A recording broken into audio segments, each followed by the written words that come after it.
السلام علیکم سامعین، 25 محرم الحرام ہے، 24 اگست ہے۔ سوشل انڈیا نیوز میں آپ کا خیر مقدم ہے۔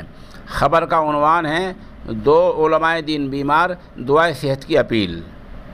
نمبر 1، جمعیت علماء ہند کے قومی صدر اور ام المدارس دارالعلوم دیوبند کے صدر المدرسین حضرت مولانا سید ارشد مدنی دامت برکاتہم کو پچھلے چند دنوں سے بخار کی شکایت ہے۔ آج آپ کو دہلی کے میٹرو ہسپتال میں داخل کرا گیا ہے، جہاں حضرت کا مزید چیک اپ ہونا ہے۔ دوسری بڑی شخصیت جماعت اسلامی ہند کے سابق امیر حضرت مولانا جلال الدین عمری ہیں۔ ان کو ہسپتال کے ICU میں داخل کرایا گیا ہے۔ صبح اسلام نگار نے مولانا ڈاکٹر رضی الاسلام صاحب سے رابطہ کیا تھا۔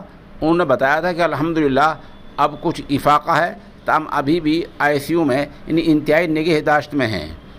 دوسری خبر کے لیے ہم مولانا محمد علی قاسمی کے نہایت ہی شکر گزار ہیں، اور آپ سب ناظرین، قارئین، سامعین سے درخواست ہے کہ آپ سب دعا کریں کہ حضرت مولانا سید ارشد مدنی اور حضرت مولانا جلال الدین عمری دونوں کا سایہ تا دیر ہمارے سروں پر قائم رہے، اور اللہ رب العزت دونوں کو شفا کاملہ عاجلہ عطا فرمائیں۔